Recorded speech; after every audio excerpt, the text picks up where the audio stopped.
आज यूपी के चुनावी मैदान में बीजेपी ही नजर आई। बाकी पार्टीज के नेता संडे मना रहे थे। आज बीजेपी पूरी फोर्स के साथ उतरी। योगी आदित्यनाथ ने बुलंदशहर और हापुड़ का रण संभाला तो राजनाथ सिंह फर्रुखाबाद में घर घर प्रचार करने पहुंचे। यूपी चुनाव में आज का दिन बहुत महत्वपूर्ण रहा। आज योगी ने 10 मार्च का अपना एक्शन प्लान भी बताया। सरकार बनने के 24 घंटे के बाद योगी किसकी गर्मी निकालेंगे और क्यों, पूरी डिटेल इस रिपोर्ट में देखिए।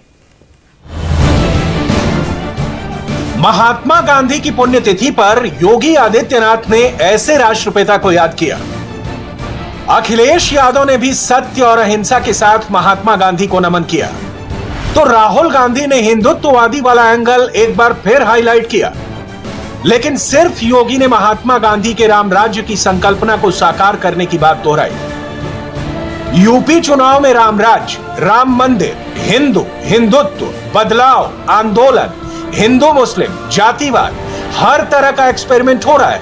विपक्ष के हर एक एक्सपेरिमेंट का एक ही मोटिव है, योगी को दोबारा कुर्सी पर बैठने से रोकना।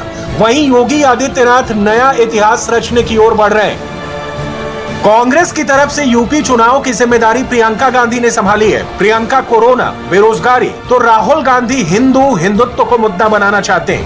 योगी आदित्यनाथ ने प्रियंका और राहुल दोनों को इटली के रास्ते अपनी स्टाइल में जवाब दिया। भाई बहन की पार्टी के लिए तो जब कोई आपदा आती है तब उनको भारत याद नहीं आता, भारत के नागरिक याद नहीं आते, तब उनको इटली में नानी याद आती है। तो भला जो आपदा में आपके सहयोगी नहीं बन सकते, आपके साथी नहीं बन सकते, वे मेडिकल कॉलेज क्या खुलवाते बुलंदशहर जनपद में? तो भाजपा है, डबल इंजन की सरकार है, जो कहा सो करके दिखा दिया। योगी आदित्यनाथ को रोकने के लिए नए नए गठबंधन बन रहे हैं। हर रोज नए जातिगत समीकरणों पर काम किया जा रहा है। जाट प्लस मुस्लिम कॉम्बिनेशन पर दांव खेला जा रहा है। दूसरी तरफ योगी जनता के सामने अपने 5 साल का रिपोर्ट कार्ड दिखा रहे हैं। पिछली सरकार और योगी सरकार का फर्क बता रहे हैं। फर्क क्या है? सपा की सरकार आई, मुख्यमंत्री को पहला निर्णय लेना था। क्या निर्णय लेंगे? मुख्यमंत्री ने पहला निर्णय लिया था समाजवादी पार्टी की सरकार के समय, उन्होंने राम जन्मभूमि पर आतंकी हमला करने वाले आतंकवादियों के मुकदमे वापस लिए। और जब मेरे पास मौका आया, भारतीय जनता पार्टी ने जब मुझे मौका दिया मुख्यमंत्री के रूप में, मुझे कहा गया क्या निर्णय लेंगे? मैंने कहा मैं अन्नदाता किसानों का कर्ज माफ करूंगा। उत्तर प्रदेश की चुनावी भूमि पर यूं तो हर कोई अपना अपना दांव चल रहा है, अपनी अपनी दावेदारी पेश कर रहा है, लेकिन मुकाबला सीधे तौर पर योगी आदित्यनाथ और अखिलेश यादव के बीच में है। इसलिए जब योगी बोलते हैं तो समाजवादी पार्टी का कच्चा चिट्ठा खोलते हैं। पिछली सरकारें अपराध के लिए तमंचा बनवाती थी, क्योंकि अपराध उनका पेशा था, अपराधी उनके मित्र थे। जनता की गाड़ी कवाई को उनके इत्र वाले मित्र जमा करके किसी बड़े बंगले के अंदर छुपा करके रखते थे। हमारी सरकार ने तो वहां भी बुलडोजर और जेसीबी लगा करके उस पैसे को भी निकालने का काम कर दिया। परेशान है वे लोग गरीबों की कमाई को लूटते थे, गरीबों का पैसा निकालते थे, खा जाते थे। गरीब को न राशन मिलता था, गरीब को न पेंशन मिलती थी। अखिलेश यादव जयंत चौधरी के साथ यूपी सियासत की नई स्क्रिप्ट लिख रहे हैं, जिस पर फिल्म पश्चिमी यूपी में शूट होगी। मेन रोल में जाट और मुस्लिम कॉम्बिनेशन को रखा गया है। डायरेक्टर की कुर्सी पर खुद अखिलेश बैठे हैं। हालांकि इस फिल्म में जो अखिलेश छिपाने की कोशिश कर रहे हैं, वो योगी मंच से बता रहे हैं। आप देख रहे होंगे 5 साल तक जो अपने बिलों के अंदर डूबे हुए थे, चुनाव आते ही अब फिर सिर उठा करके गर्मी दिखाने का प्रयास कर रहे हैं। लेकिन उनको नहीं मालूम कि 10 मार्च के बाद गर्मी शांत हो जाएगी। फिर आपने देखा है ना पश्चिम उत्तर प्रदेश में,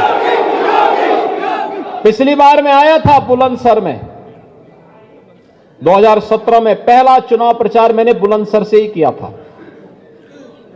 और जब मैं आया था, कुछ परिवारों में मिलने के लिए गया था, तो सबने एक ही शिकायत की थी कहा कि देखिए हम लोग तो असुरक्षित हैं, बेटियों को स्कूल नहीं भेज पाते हैं। मैंने कहा चिंता करने की आवश्यकता नहीं, आने दीजिए भारतीय जनता पार्टी को। बेटी की सुरक्षा हम सबकी जिम्मेदारी होगी। और भाइयों बहनों, आपने देखा होगा सरकार आई कैसे सुरक्षा का वातावरण दिया। आज हर बेटी स्कूल जा सकती है, कोई भय नहीं। समाजवादी सरकार पर कई आरोप लगते रहे हैं और इस बार भी योगी उनको एक्सपोज कर रहे हैं, लेकिन अखिलेश भी चुप रहने वालों में से नहीं है। अखिलेश यादव ने बीजेपी की चुनावी लिस्ट पर ही सवाल उठा दिए हैं। ब्रेकिंग न्यूज बता रहे हैं, अखिलेश ने ट्वीट किया तो योगी ने सीधे वार्निंग ही दे डाली। 10 मार्च के बाद क्या होगा, योगी सरकार बनने के तुरंत बाद 24 घंटे का क्या एक्शन होगा, सीधे योगी से सुनिए। एसटी सीटर को इन्होंने जो पेशेवर माफिया और अपराधियों को टिकट दिया है सपा बसपा ने, मैंने कहा बहुत मत बिलबिलाइए भाई, 10 मार्च को फिर बिलों के अंदर घुसोगे, चिंता मत करो। 10 मार्च के बाद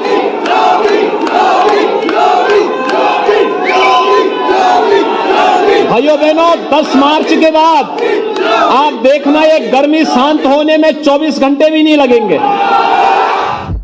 अखिलेश जानते हैं वो योगी की पिच पर आकर मुकाबला जीत नहीं सकते। जिन बातों का जिक्र सरेआम योगी करते हैं उन पर बात करने से अखिलेश हिचकते हैं, लेकिन राजनीति के दंगल में उनको भी दांव लगाने आते हैं। भारतीय जनता पार्टी के वो पहलवान हैं जो हार गए हैं। जब पहलवान हारने लगता है तो आप पता करना, पहलवान नोचता है, काटता है, छटपटाता है। तो जनता ने फैसला ले लिया है कि इनका सफाया होगा। अब यहां कोई सरप्राइज नहीं आने वाला। जनता ने मन बनाया है कि ऐतिहासिक जीत मिलेगी। योगी और अखिलेश के बीच बिजली, कांवड़ यात्रा और विकास को लेकर सीधा घमासान है। क्रेडिट से वोट बनाने की अलग रेस लगी है। अखिलेश यादव ने 300 यूनिट फ्री बिजली देने का वादा किया तो योगी ने अखिलेश से ही बिजली का पुराना हिसाब किताब पूछ लिया। समाजवादी पार्टी यूपी चुनाव में हार के करंट से बचने की पूरी कोशिश कर रही है। कहते साहब मेरे पास एक नया अर्थशास्त्र है। तो हमने कहा भी अगर अर्थशास्त्र ही पढ़े होते तो दुनिया में किसी वर्ल्ड बैंक में होकर के कहीं अर्थशास्त्री होते। उत्तर प्रदेश के लिए अनर्थकारी नहीं बनते। जो लोग बिजली नहीं देते थे वे आज फ्री बिजली की बात कर रहे हैं। भारतीय जनता पार्टी के लोग और खासकर उनके मुख्यमंत्री 4.5 साल के कार्यकाल में एक भी बार बिजली का कारखाने का नाम नहीं लिया उन्होंने। और जब से हम लोगों ने कहा कि बिजली के कारखाने का नाम बताओ तो पिछले कई महीनों से वो रट रहे हैं नाम, लेकिन अभी भी बिजली के कारखाने का नाम नहीं रट पाए हैं। 3x660 super critical thermal plant कभी सुना उनके मुंह से? अगर आप यूपी में किसी भी वर्ग से, किसी भी जात से, किसी भी धर्म से एक सवाल पूछेंगे कि योगी सरकार में सबसे अच्छा क्या है, तो वो कानून व्यवस्था का जिक्र जरूर करेगा। एक वक्त ऐसा भी था जब तमंचे के लिए यूपी बदनाम था। अब यूपी की तोप से पाकिस्तान को डर लगेगा। विकास उनके एजेंडे का हिस्सा ही नहीं था। वे केवल एक पैसा माफियाओं के घर में जमा करते थे और अपराधियों को अपना शागिर्द बना करके उनसे तमंचा बनवाते थे जिससे व्यापारियों का लूटपाट कर सके, डकैती डाल सके। लेकिन अब हम लोग बुलंदशहर के बगल में ही अलीगढ़ में डिफेंस कॉरिडोर बना रहे हैं। डिफेंस कॉरिडोर यहां पर बनी हुई तोप जब भारत की सीमा पर गरजेगी तो पाकिस्तान को वहीं पर नाकों चढ़ाना पड़ेगा। जब बुलंदशहर का नौजवान उस तोप पर बैठ करके और पाकिस्तान पर दागेगा तो पूरे भारत के अंदर खुशहाली की लहर होगी कि तोप भी बनी है उत्तर प्रदेश में, नौजवान भी है उत्तर प्रदेश में और दाग रहा है इसको अपने दुश्मन देश पर। फिलहाल यूपी के चुनावी रण में बीजेपी से लेकर समाजवादी पार्टी की तोप वादों के गोल दाग रही है। एक दूसरे के खिलाफ चक्रव्यूह रचा जा रहा है, युद्ध नीति तैयार की जा रही है और 10 मार्च को दोनों पार्टी अपना अपना झंडा लहराने के लिए बेकरार भी है। इंडिया टीवी हर वक्त हर जगह डाउनलोड करने के लिए सर्च करें India TV news Google play store या ऐप स्टोर पर।